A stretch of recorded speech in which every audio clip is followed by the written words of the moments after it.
Hello everyone. आप सभी ये बात जानते होंगे कि इंडिया दुनिया की सबसे ज़्यादा पॉपुलेशन वाली कंट्री है। पर आप में से कुछ लोग ही शायद ये बात जानते होंगे जिसमें इंडिया के लोग सबसे ज़्यादा दूसरी कंट्रीज़ में निवास करते हैं। बेसिकली हमारे इंटरनेशनल माइग्रेंट्स की पॉपुलेशन में सबसे बड़ा कंट्रीब्यूशन इंडिया का है और इसके लिए रिपोर्ट्स भी अवेलेबल हैं। फॉर एग्जांपल यूनाइटेड नेशंस का world migration report. Can you guess हम कौन सी कंट्रीज प्रेफर करते हैं? कहाँ पर ओवरसीज इंडियंस की पॉपुलेशन सबसे ज़्यादा है? If you look at the list तो सबसे ज़्यादा हमारी प्रेफर्ड कंट्री है यूएसए, फिर यूएई, फिर मलेशिया। अब पहले दो तो आप गैस कर लिए होंगे कि यूएसए में होंगे, यूएई में होंगे, गल्फ कंट्रीज में, पर मलेशिया में भी आपको इतना पता नहीं होगा। And you can see the entire list की टॉप 10 कंट्रीज जहां पर सबसे ज़्यादा इंटरनेशनल माइग्रेंट्स या ओवरसीज इंडियंस की पॉपुलेशन है, उसका लिस्ट यहाँ पर अवेलेबल है। And this report is United Nations world migration report 2024। Now हमारे यहाँ से बहुत सारे लोग जाते हैं दूसरी कंट्रीज में, पर क्या वो उन कंट्रीज में सेफ हैं? क्या वो जिन सपनों के लिए जाते हैं, for example better life, better job, better income, क्या वो ये सब अचीव कर पा रहे हैं? Is the grass on the other side actually greener? Let's talk about it. मैं बात कर रही हूँ रेसिज्म के इंस्टेंसेस की जो हमारे इंडियंस बहुत ज़्यादा विटनेस कर रहे हैं रिसेंट दिनों में। फॉर एग्जाम्पल आयरलैंड में अपने घर के आगे ही वॉक कर रहे थे संतोष यादव, और वॉक करने के दौरान ही पीछे से 6 टीनेजर्स आकर उन्हें अटैक करते हैं और इस अटैक में उन्हें बहुत ज़्यादा नुकसान भी हो जाता है शरीर का।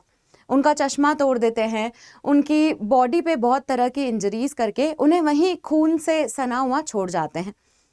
जैसे तैसे संतोष यादव एम्बुलेंस को फ़ोन करते हैं, पुलिस को फ़ोन करते हैं और अपनी जान बचाते हैं। अब ये क्या इंस्टेंस है? This is a example of racism against Indians. और ये आयरलैंड में एक अकेला इंसिडेंट हुआ हो ऐसा नहीं है। उसी हफ्ते में ही एक और इंसिडेंट रिपोर्ट होता है जिसमें एक व्यक्ति जो इंडिया से एक ही हफ्ता हुआ होता है उसे आयरलैंड में, वहाँ पर लोग उसे अटैक कर देते हैं। अगेन टीनेजर्स का गैंग ही उसे अटैक करता है। उन्हें ऐसा लगता है कि वो पीडोफाइल है जो बच्चों को छेड़ देते हैं या बच्चों पर अटैक करते हैं, बच्चों से सेक्सुअल एडवांसेस लेते हैं।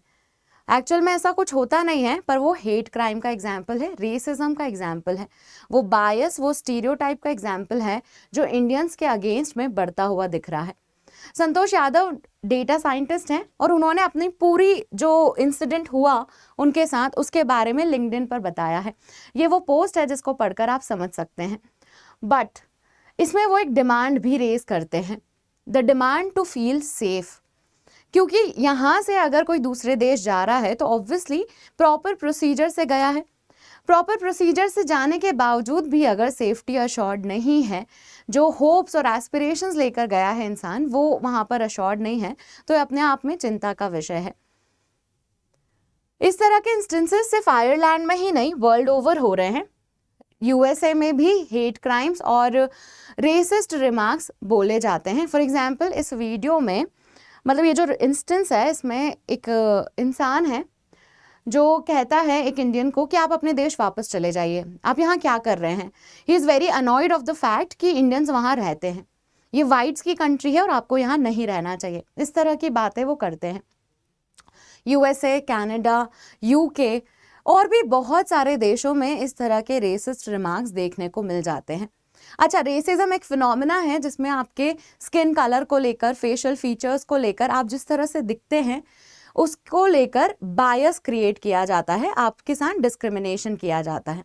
ये डिस्क्रिमिनेशन बहुत तरीके से भी दिख सकता है, जैसे कुछ बोल दिया ऐसा जो डेरोगेटरी हो, आपकी फिजिकल प्रॉपर्टीज़, या फिर आपको खुद को डैमेज पहुंचा दिया, या फिर जॉब्स में और एम्प्लॉयमेंट में और दूसरे सेक्टर्स में आपके साथ डिस्क्रिमिनेशन का व्यवहार किया, जिसमें प्रमोशन नहीं दिया, आपको इग्नोर कर दिया गया। इस तरह के इंस्टेंसेस जो हैं वो रेसिज्म से रिलेटेड होते हैं। Racism out and open violence के फॉर्म में भी हो सकता है, कोवर्ट फॉर्म में भी हो सकता है, जिसमें आपको अपॉर्चुनिटीज डिनाई कर दी गई हों। रेसिज्म से ही एक मिलता जुलता टर्म है जो हम आज सीख लेते हैं, विच इज़ जेनोफोबिया। जेनोफोबिया होता है ये फिनोमिना जिसमें आप फॉरेन कंट्रीज और फॉरेन कल्चर को लेकर इतने खुले विचार के नहीं होते, आप इतना पसंद नहीं करते उन चीज़ों को। जेनोफोबिया एक पर्सनल डिसलाइक है या फिर एक बायस है, किसके अगेंस्ट में? दूसरे देशों के अगेंस्ट में। ये नेशनैलिटी, सिटीजनशिप, फॉरेन कल्चर, इन सब चीज़ों से रिलेटेड आ जाता है। मतलब कोई भी दूसरी कंट्री का है तो आपको पसंद नहीं आ रहा है, that means you are xenophobic. और इसको लेकर अगेन जैसे रेसिज्म आप दिखा सकते हैं वर्बली, प्रॉपर्टी डैमेज करके, अटैक करके, हेट क्राइम्स करके, वैसे ही जेनोफोबिया भी आप दिखा सकते हैं। दोनों टर्म्स में डिफरेंस है। डिफरेंस इसलिए है क्योंकि रेसिज्म रेस के बेसिस पे जो डिस्क्रिमिनेशन होता है उससे है, वो ज़रूरी नहीं है कि अलग देश के ही हों। फॉर एग्जाम्पल यूएसए में रहने वाले अफ्रीकन अमेरिकन जो हैं तो अमेरिका के ही, मतलब जेनोफोबिया नहीं है उन पे, पर वो रेसिज्म का शिकार हैं। तो ये दो टर्म्स डिफरेंट हैं, पर इंडियंस के केस में ये दोनों टर्म्स अप्लाई हो जाती हैं क्योंकि हम फॉरेन लैंड से भी हैं और रेसिस्ट रिमार्क्स का भी शिकार हो जाते हैं। अब before we discuss further on the topic, मेरे पास एक बहुत ही इंटरेस्टिंग अनाउंसमेंट है जिसमें अनअकैडमी पर 3 दिन का फ्री ट्रायल चल रहा है। बेसिकली आपको बिना पैसे दिए 3 दिन तक बहुत सारी क्लासेस, पीडीएफ्स, नोट्स, सब कुछ अवेलेबल हो जाएगा। क्या करना है? आपको रजिस्टर करना है, जो लिंक अवेलेबल है डिस्क्रिप्शन में या कमेंट में। रजिस्टर करने के बाद, मतलब फॉर एग्जांपल अगर आप 1 अगस्त को रजिस्टर कर लेते हैं, यानी कि आज रजिस्टर कर लेते हैं, तो अगले 3 दिन तक आप अनअकैडमी पर फ्री क्लासेस अटेंड कर सकते हैं, कोई भी क्लासेस जो आपको देखनी है। बहुत टाइम आपको ऐसा लगता है कि आपको अनअकैडमी का सब्सक्रिप्शन लेना चाहिए या नहीं, डेमो वीडियोस मिल जाते तो अच्छा रहता। तो ये अपॉर्चुनिटी है जिसमें आपको लेक्चर्स, पीडीएफ्स और एवरीथिंग एसोसिएटेड विद इट, जैसे मॉक टेस्ट भी, सब कुछ अवेलेबल है एब्सोल्युटली फ्री। और ये ऑफर सिर्फ 3 दिन के लिए। फॉर एग्जांपल अगर आप 2 अगस्त को रजिस्टर करते हैं तो 2, 3, 4 अगस्त तक आप ये फ़ायदा उठा सकते हैं, 3 दिन की क्लासेस आप देख सकते हैं। अगर आप 3 अगस्त को रजिस्टर करते हैं तो 3, 4, 5, तो ये बेसिकली 3 दिन का फ्री ट्रायल है। आप 1 to 3 डेट्स में रजिस्टर करेंगे तो आप फ्री में इस सब्सक्रिप्शन का लाभ ले सकते हैं। This is a very good opportunity जो आपको मिस नहीं करनी चाहिए। जो बैचेस अवेलेबल हैं वो भी आप देख सकते हैं। आरंभ, फाउंडेशन, संभव, नींव, जिसमें आप अपनी भाषा के हिसाब से, अपने माध्यम के हिसाब से, अपनी टारगेट ईयर के हिसाब से इनको अवेल कर सकते हैं। नाउ टॉपिक पर वापस आते हैं और बात करते हैं कि रेसिज्म या जेनोफोबिया का कारण क्या है। इंडिया स्पेसिफिक रीजंस की ही हम बात करेंगे। सबसे पहला रीजन है कॉलोनियल लेगेसी। ब्रिटिशर्स ने हमारे खिलाफ कुछ ऐसी बातें या कुछ ऐसे स्टीरियोटाइप्स बताए जो पूरी दुनिया ने मान रखे हैं, जैसे कि इंडियंस लाउड होते हैं, इंडियंस गंदगी फैलाते हैं, इंडियंस जो हैं वो इतने हाइजीनिक नहीं होते हैं। इस तरह की चीज़ें ब्रिटिशर्स ने हमारे अगेंस्ट में फैलाई हैं। हमारे इसमें सिविक सेंस नहीं होता है, ऐसे स्टीरियोटाइप्स हैं। कुछ लोग इस बात को साबित भी करते हैं, जैसे एक न्यूज़ आई थी, काफ़ी डिस्टर्बिंग सी न्यूज़ है ये, जिसमें एक इंडियन विमेन शॉपलिफ्टिंग करती हुई पकड़ा गई। मतलब टारगेट जो स्टोर्स होते हैं उनसे $1000 के आइटम्स चुराते हुए वो पकड़ा गई। तो कुछ लोग इस स्टीरियोटाइप को ट्रू भी बता देते हैं, बट एक्चुअल में इंडियंस की जो इमेज है, जो छवि है, वो खराब होती है इन चीज़ों से। तो ब्रिटिशर्स की लेगेसी के कारण भी इस तरह के स्टीरियोटाइप्स हैं। दूसरा है सोशो इकोनॉमिक फैक्टर्स। इंडियंस जो हैं, यूएस के केस में अगर हम बात करें तो H1B वीज़ाज में 70% वीज़ाज इंडियंस को अलोकेट होते हैं, जिससे एक ये भी चीज़, एक नैरेटिव डेवलप हो जाता है कि शायद इंडियंस हाई पेइंग जॉब्स लेते चले जा रहे हैं, रिसोर्सेज छीनते चले जा रहे हैं, इन्हें अपने देश वापस जाना चाहिए।